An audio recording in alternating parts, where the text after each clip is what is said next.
Hola, perdona, estoy un poco confundido.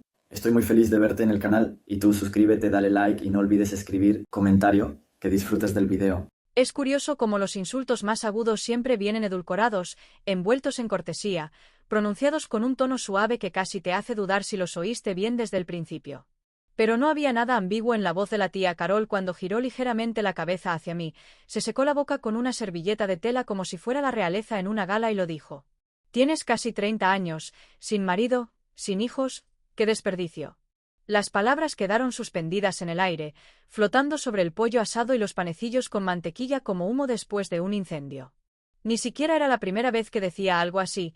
Dios sabe que llevaba años soltándome sus comentarios mordaces, pero algo en la forma en que lo dijo esta vez, con tanta naturalidad, con tanta seguridad, como si fuera una verdad universalmente aceptada, me heló la sangre un poco más de lo habitual.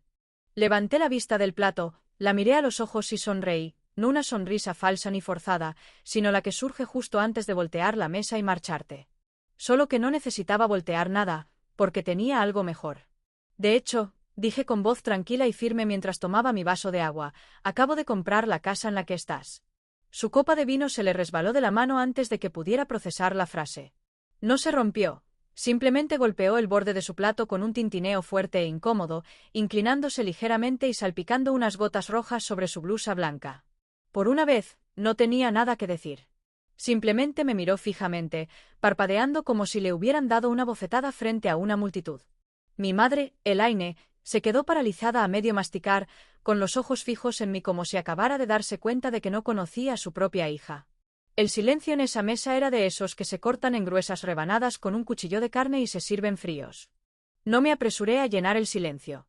Lo dejé reposar, denso y pesado, envolviéndolo en el pequeño mundo perfecto de Carol como una cuerda que se tensaba alrededor de su garganta. Parpadeó de nuevo, ajustó su postura, abrió la boca para decir algo, pero la cerró sin decir palabra. Al otro lado de la mesa, el tío Mike murmuró algo sobre que el puré de papas estaba frío, intentando distraer la atención del momento, pero nadie escuchaba. Todas las miradas estaban puestas en mí. Tomé otro sorbo de agua y sonreí aún más. ¿Alguna vez has tenido uno de esos momentos en los que todo se pone patas arriba en 5 segundos? Donde años de comentarios sarcásticos, miradas prejuiciosas y preguntas condescendientes finalmente chocan contra un muro, y ese muro eres tú, finalmente poniéndote de pie y diciendo: ¿hoy no? Quiero preguntarte algo, y lo digo en serio, piénsalo de verdad. ¿Alguna vez un familiar ha reducido toda tu vida a si te has casado o has tenido hijos? ¿Como si tu valor pudiera resumirse en una lista de regalos de boda y una bolsa de pañales? ¿Y qué respondiste? ¿O qué deberías haber dicho si hubieras tenido las agallas? Porque te prometo que he tenido miles de conversaciones imaginarias en mi cabeza antes de esta cena, pero nada, y quiero decir nada, fue más satisfactorio que ver el ego de la tía Carol desinflarse como un globo con una fuga lenta. Déjame contarte cómo sucedió esta cena, porque no se suponía que fuera nada especial. Se suponía que sería solo otra puesta al día familiar, una de esas cenas rutinarias de culpabilidad donde mi madre insiste en que aparezca y me porte bien porque Carol tiene buenas intenciones, que es la mentira más delirante que las mujeres se han estado contando durante décadas solo para mantener la paz. No había visto a Carol en casi un año, y me habría conformado con seguir así, pero mi madre insistió y presionó hasta que cedí. Solo una cena, dijo. Solo una noche. Acepté, pero solo porque tenía un plan. Esta casa, aquella en la que estábamos sentados, la del familiar papel tapiz floral, la puerta de la cocina que crujía, la pesada mesa de comedor de madera que había albergado décadas de comidas familiares, no era una casa cualquiera. Era la casa donde vivieron mis abuelos antes de fallecer, la casa que Carol siempre había reclamado como su herencia, la casa que supuso que caería en sus manos cuando se le acabara el dinero. Pero no fue así. La vida tiene una forma curiosa de cambiar el guión. Tras un discreto proceso de ejecución hipotecaria y una rápida venta privada, esta casa acabó en el mercado con un anuncio discreto. Y la compré. Con mi dinero. Mi nombre en los papeles. Mis llaves en la cerradura. Carol no tenía ni idea. Ese siempre fue el plan, no decir nada, dejar que se quedaran con sus suposiciones, dejar que ella lanzara sus habituales ataques pasivo-agresivos por encima de la mesa mientras fingía que no había construido mi propia vida sin su aprobación. Y cuando por fin soltó su insulto característico, el que probablemente había estado ensayando desde que entró por la puerta, le dije la verdad. Tranquila. Precisa. Quirúrgica. Su reacción no decepcionó. Pero créeme, no se trataba solo de la casa. No se trataba solo de ponerla en su lugar, aunque mentiría si dijera que no me sentí muy bien. Se trataba de algo más grande, algo que llevaba años latente. Porque cuando la gente trata tu vida como una lista de verificación y tu identidad como un fracaso por no encajar en su plan, al final te derrumbas o te liberas. Y esa noche, elegí liberarme, no con una rabieta, ni con lágrimas, sino con hechos. Con propiedad. Con una escritura en el bolsillo y fuego en el pecho. ¿Y lo mejor? Ni siquiera le había enseñado los papeles. Ese momento aún estaba por llegar. Ese momento sería el último golpe del cuchillo, y ni siquiera lo había desenvainado. Siempre supe que la tía Carol prefería las historias bonitas a las verdades desordenadas, las apariencias a la sustancia y a las hijas bien portadas que seguían su molde antes que a cualquiera que se atreviera a salirse del marco. Incluso de niña, podía sentirlo, como un perfume denso en el aire cada vez que visitábamos su casa. Todo tenía que verse perfecto, cada plato perfectamente emplatado, cada conversación cuidadosamente controlada. Se esperaba que cada niño sonriera cuando se le indicara y nunca, jamás, dijera algo fuera de lugar. Recuerdo estar sentada en el sofá rígido de su sala de estar excesivamente coordinada, balanceando las piernas mientras sus hijas, mis primas Sara y Emily, ensayaban piezas de piano o recitaban versículos de la Biblia como pequeñas concursantes de belleza entrenadas. Y también recuerdo la forma en que los ojos de Carol me escrutaban con una leve desaprobación, como si ya hubiera fallado alguna prueba silenciosa antes incluso de abrir la boca. Incluso entonces, yo no era como ellas. No me gustaban los volantes, los lazos ni las diademas a juego que Carol insistía en que hacían que sus hijas se vieran refinadas. Me gustaba la suciedad bajo las uñas, el pelo despeinado, las historias de monstruos y mujeres que luchaban en guerras en lugar de coser tapetes. Y Carol no ocultaba lo que sentía al respecto. Apretaba los labios, ladeaba la cabeza con esa actitud suya de juzgar y decía cosas como: «Cassie siempre ha tenido una imaginación tan desbordante, ¿verdad?». Lo cual era un código para «Cassie es rara y todas lo sabemos». Nadie lo decía directamente, pero no necesitaba que lo hicieran. Se notaba en la forma en que elogiaba los trofeos de ballet de Sara mientras ignoraba mis cintas de la feria de ciencias, o en cómo se deshacía en elogios de las fotos del baile escolar de Emily y apenas miraba la exposición de arte en la que trabajé durante meses. Incluso de niña, sabía que yo era la figura rara que no encajaba con su figura. Ese sesgo no desapareció con nosotros, simplemente evolucionó. La obsesión de Carol por la imagen envejeció como el vino malo, volviéndose más aguda y amarga con cada año. Ahora, en lugar de recitales de piano y concursos escolares, eran bodas y bebés, sesiones de fotos navideñas y fiestas de revelación de género, publicaciones en redes sociales seleccionadas con precisión quirúrgica para mostrar una vida que parecía sacada directamente de una revista de estilo de vida. Sara se había casado con un quiropráctico, había tenido 2 hijos rubios y bien vestidos, y había abierto una pequeña tienda en línea de paños de cocina bordados. Emily la siguió de cerca, casándose con un contratista local y quedando embarazada antes de su 2º aniversario. Carol sonreía como una política cada vez que hablaba de ellos, lo cual era constante, como si sus decisiones de vida fueran sus propios logros personales. Y luego estaba yo. Cassie. La rara que no seguía el guión. La que se centraba en su carrera en lugar de planear una boda. La que no publicaba su vida en Facebook, no perseguía vallas blancas ni cuentas bancarias conjuntas ni murales personalizados para la habitación de mi bebé. Me había dejado la piel trabajando por cada dólar que ganaba, había ascendido en un sector competitivo sin favores familiares y había comprado mi primera propiedad antes de cumplir los 30. Pero, por alguna razón, nada de eso contaba, no en el mundo de Carol. Ascensos, aumentos de sueldo, independencia financiera, esos no eran hitos reales. No venían con un anillo de diamantes ni una barriguita de embarazada, así que, a sus ojos, no importaban. Cada vez que mi madre mencionaba algo que había logrado, si es que lo mencionaba, Carol respondía con una sonrisa educada e inmediatamente volvía al baby shower perfecto de Pinterest de Sara o al nuevo salpicadero de la cocina de Emily. Y mi madre, Elaine, bendita sea su corazón cansado y ansioso, nunca intervino para contraatacar. Simplemente se sentó allí, sonriendo nerviosamente, con las manos cruzadas sobre el regazo, fingiendo no darse cuenta de cómo su hermana convertía cada conversación en una competencia que Cassie no podía ganar. Creo que una parte de ella creía que mantenerse neutral era más seguro, que mantener la paz importaba más que defender la dignidad de su hija. Pero la paz construida sobre el silencio es solo otro tipo de traición, y con el tiempo, ese silencio comenzó a sentirse más pesado que las palabras de Carol. Cada vez que dejaba que Carol me hablara por encima, me comparara, me desestimara, sentía como una silenciosa confirmación de que realmente era menos. De que no era la hija que ella quería. De que tal vez Carol tenía razón después de todo. Así que cuando Carol volvió a empezar durante la cena, soltando otra ronda de comparaciones con naturalidad, como si leyera un discurso preparado, sentí ese viejo y familiar dolor subirme a la garganta.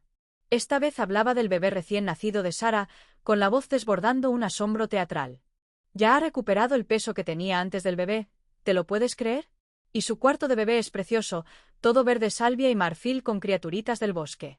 De verdad, Cassie, deberías plantearte sentar cabeza pronto. Estos años se te escapan de las manos, y no quieres despertar un día sin nada que mostrar. No hay nada que mostrar. Me habría reído si no me hubiera acostumbrado ya. Miré a mi madre entonces, preguntándome, esperando, que tal vez dijera algo, lo que fuera, para calmar el ruido. Pero solo me dedicó esa leve sonrisa ansiosa y bajó la mirada a su plato como si el puré de papas fuera de repente lo más fascinante del mundo. Y en ese momento, me di cuenta de algo que probablemente sabía desde hacía mucho tiempo, pero que nunca me había admitido del todo, ni siquiera me ven. En realidad, no. No como soy. Solo ven lo que no soy. No estoy casada. No soy madre. No encajo en el molde. Y para ellos, cualquier cosa fuera de ese molde es solo un fracaso disfrazado de negación. Pero estaban a punto de aprender que no todo legado se construye con pañales y anillos de boda. Algunos construimos nuestros nombres sobre algo mucho más sólido, y esta casa, la misma en la que cenaban, era solo el principio. Hay un tipo particular de silencio que nunca se olvida, no el que sigue a una discusión a gritos ni el que se extiende en una iglesia silenciosa, sino el silencio que llena una casa vacía cuando entras y te das cuenta de que todo en ella es tuyo ahora, para bien o para mal. Todavía recuerdo el olor del aire cuando entré por la puerta principal el día que recogí las llaves, una mezcla de madera vieja, polvo persistente y recuerdos que aún no se habían exorcizado de las paredes. Esta casa no era solo una propiedad, no era solo un inmueble, y sin duda no fue solo una decisión inteligente de mi parte. Era algo mucho más íntimo, algo enredado en la historia y el dolor, y el tipo de legado del que nadie habla hasta que ya te ha devorado por dentro. Esta casa era la de mis abuelos, el lugar donde nos reuníamos para las fiestas, donde la alfombra aún conservaba las sombras de los muebles viejos, donde las ventanas de la cocina aún daban al mismo patio trasero donde aprendí a montar en bicicleta. Recordaba el ruido de la máquina de escribir de mi abuelo desde la trastienda, el aroma de la loción de manos de vainilla de mi abuela, el leve chirrido de la puerta mosquitera en verano. No era solo un edificio. Era un maldito museo de fantasmas. Pero no la compré por nostalgia.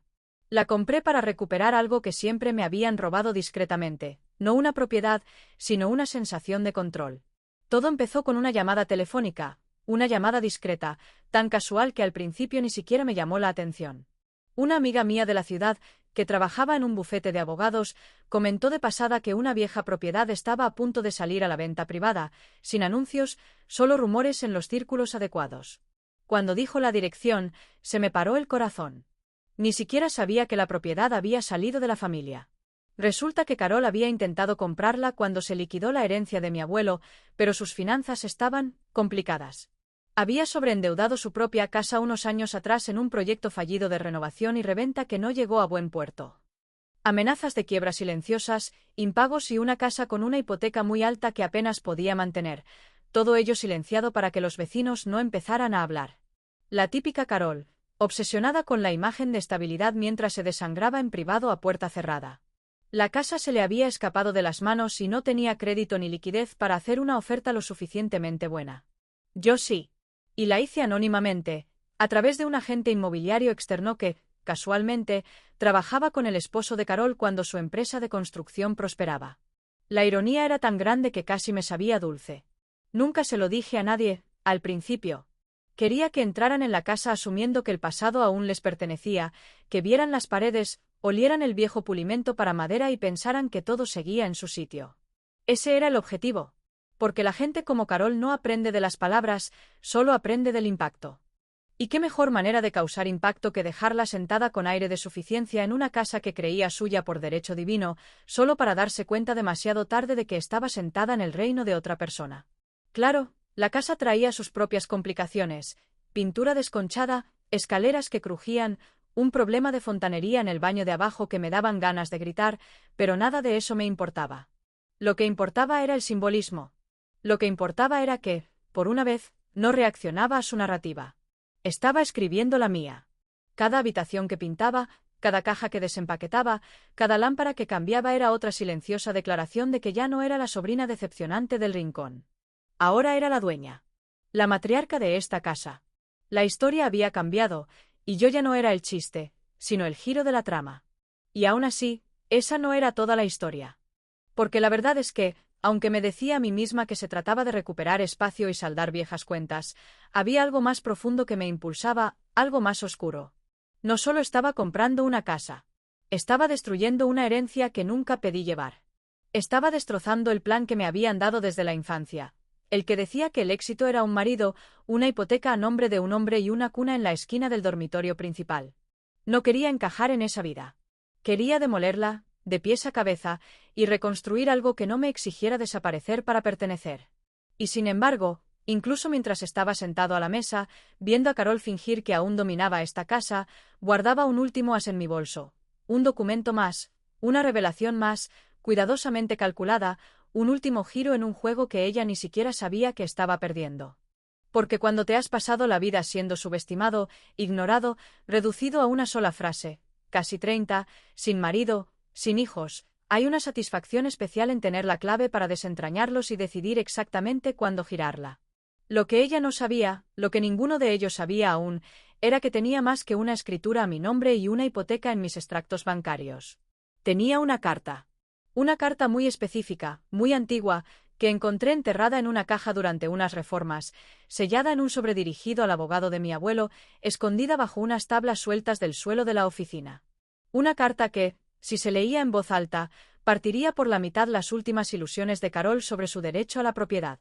Pero no estaba listo para demostrarlo. Todavía no. Que se quedaran en su manada un poco más. Que se sintieran seguros. Porque la venganza, servida lentamente y en silencio, siempre sabe mejor cuando nadie sabe que el plato principal ya está cocinado. Hay un sabor particular a veneno que solo existe en las reuniones familiares, y la tía Carol lo había estado bebiendo durante años, mucho antes de dirigirlo hacia mí. Para cuando se repartían los postres, había logrado recuperar la compostura suficiente para fingir que mi anuncio anterior no la había destrozado por completo, y en lugar de ceder como haría una persona cuerda, redobló la apuesta. Eso es lo que hace la gente como ella cuando siente que se le escapa el control. Arremeten con más fuerza, más ruido, con más agudeza, buscando cualquier arma que puedan usar, incluso si solo es una historia medio olvidada de hace una década que nadie pidió revivir. Y justo en el momento justo, empezó con ese tono meloso que siempre delataba un nuevo ataque disfrazado de nostalgia.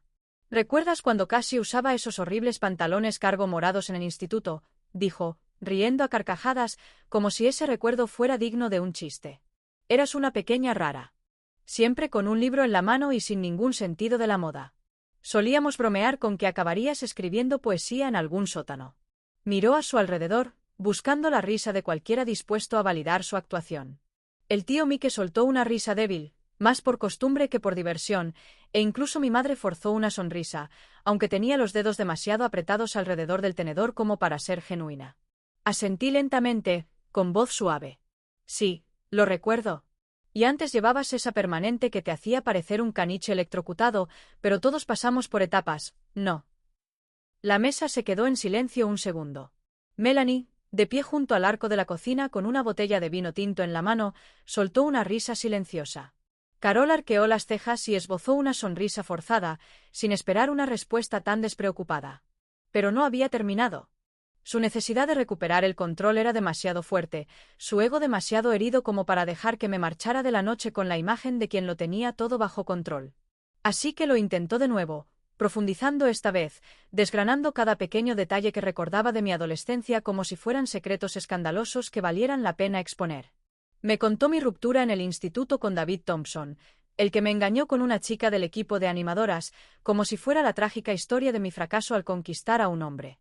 Incluso mencionó mi fugaz intento de hacer teatro comunitario, riéndose de la vez que olvidé un diálogo durante una obra local y dije, «Madre mía», delante de una sala llena de padres de la Asociación de Padres. Sonreí durante todo el proceso, dejándola hablar, dejándola acumular anécdotas insignificantes, porque sabía lo que venía. Quería que siguiera adelante, que se construyera una bonita torre de superioridad para poder derribarla de un golpe rápido. Lo que pasa con la gente como Carol es que no se dan cuenta de que están cavando su propia tumba, creen que están construyendo pedestales. Y he descubierto que es mucho más satisfactorio dejarlas llegar hasta la cima antes de derribar los cimientos.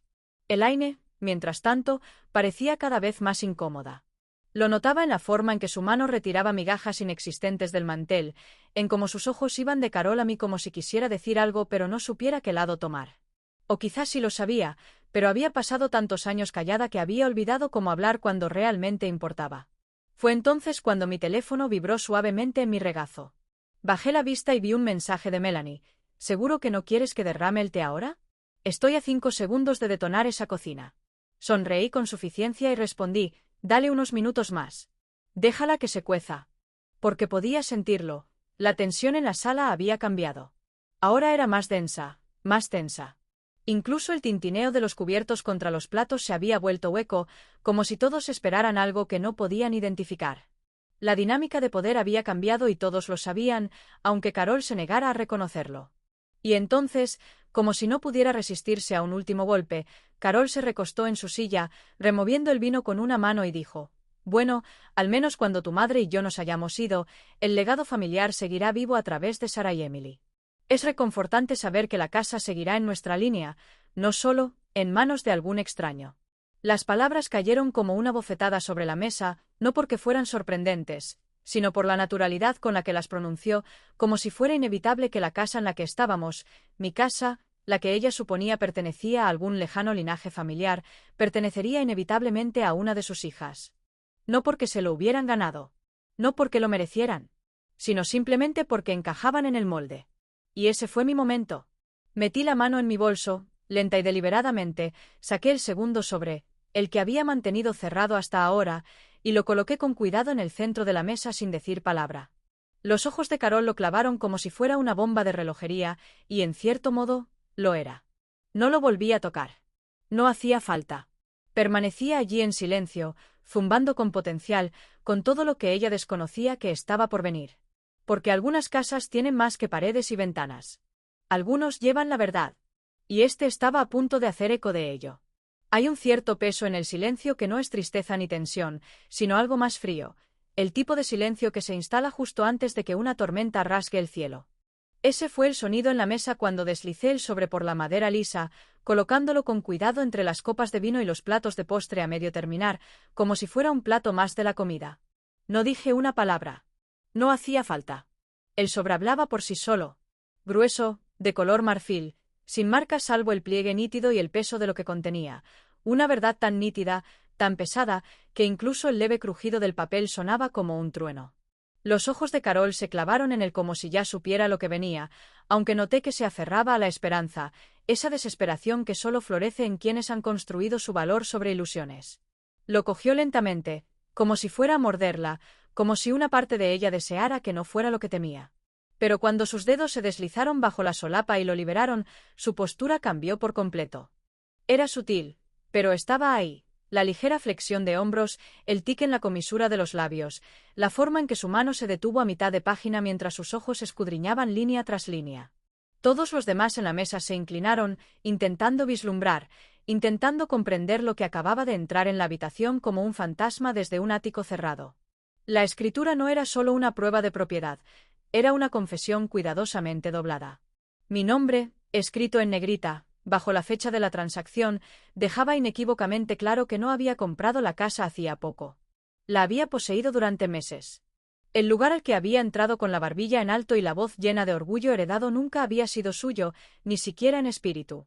Y ahora, expuesta ante todos, estaba la verdad, innegable, documentada y armada con la precisión de quien había esperado años este momento exacto.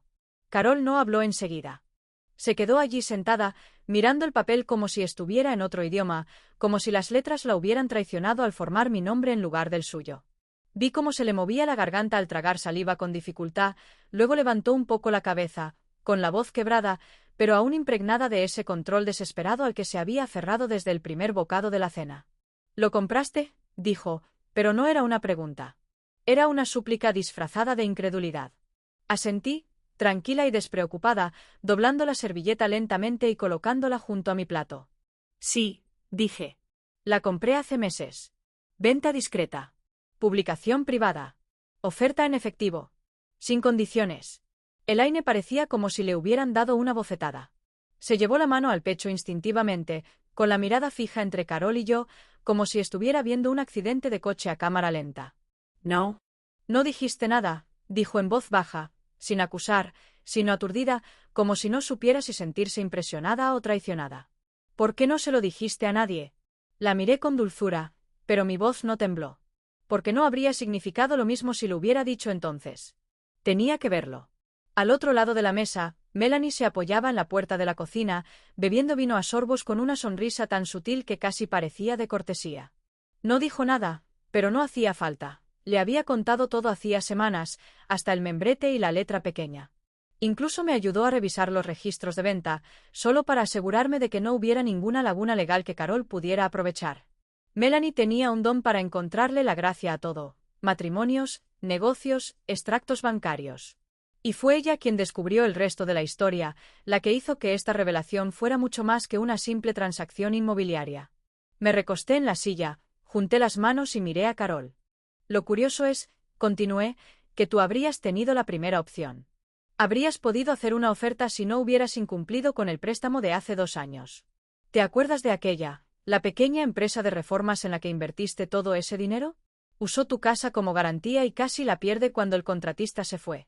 Tuve que ir a rastras al banco para rogarles que no lo hicieran público. Creí que nadie lo sabía. Su rostro palideció tan rápido que era casi cómico. Miró al tío Mike, que parpadeaba como quien acaba de darse cuenta de que se ha metido en una conversación 10 minutos tarde. No es cierto, dijo, pero le faltó convicción, y todos en la mesa lo sabían. Las mentiras solo funcionan cuando no te tiembla la voz. Es de dominio público, intervino finalmente Melanie, con voz serena y objetiva. Solo hay que saber dónde buscar. Con gusto te enviaré los enlaces si quieres refrescar la memoria. La mano de Carol cayó sobre su regazo, con la escritura aún frente a ella como un arma cargada.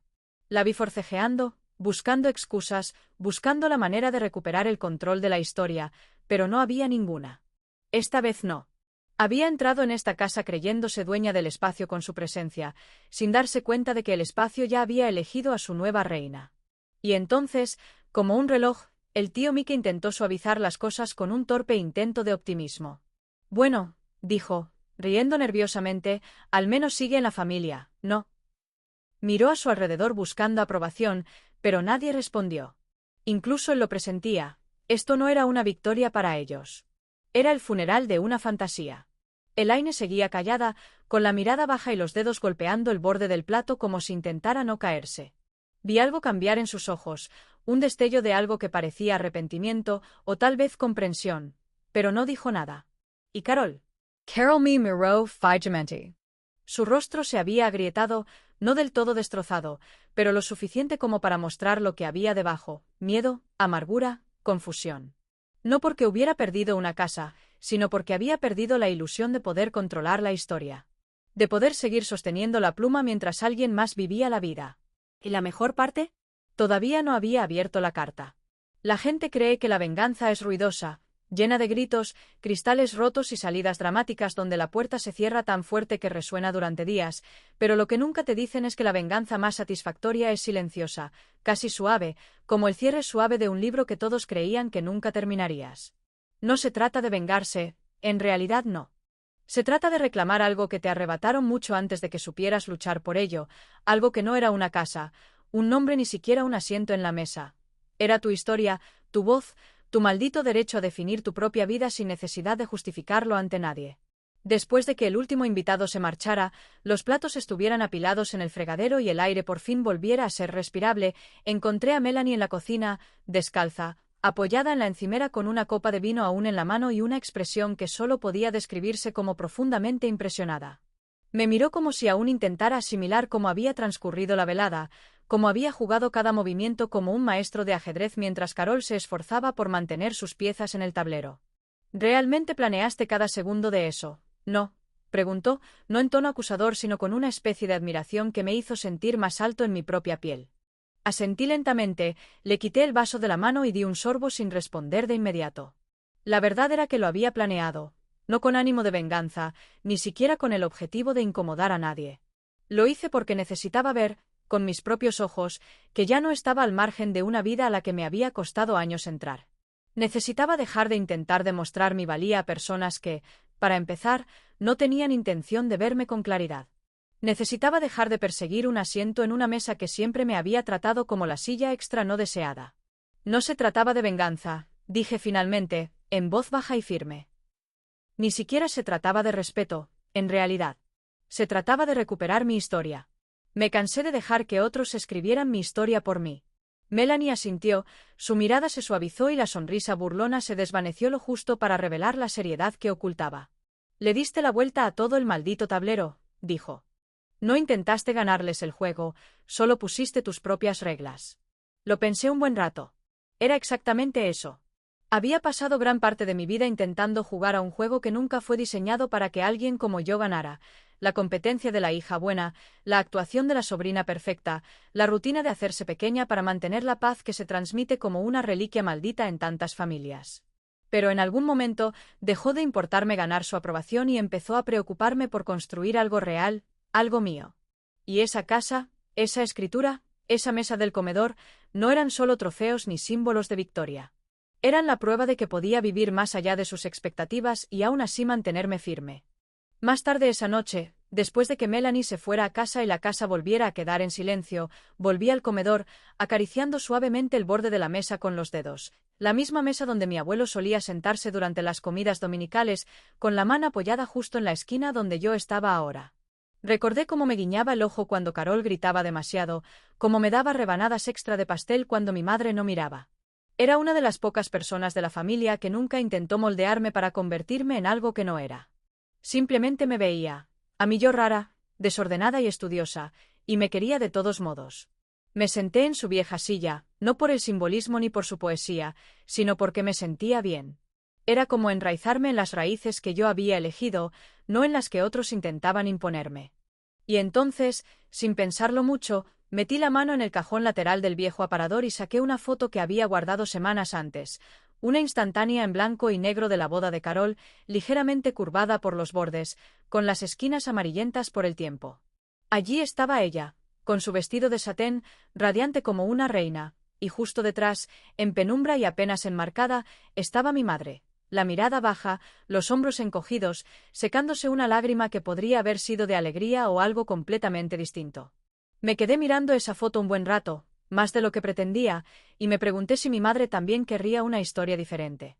Si alguna vez sintió que el papel que le asignaron, la hermana callada, la esposa amable, la que mantenía un perfil bajo y dejaba que otros se llevaran el protagonismo, había sido una vida a la que se había adaptado en lugar de una que había elegido.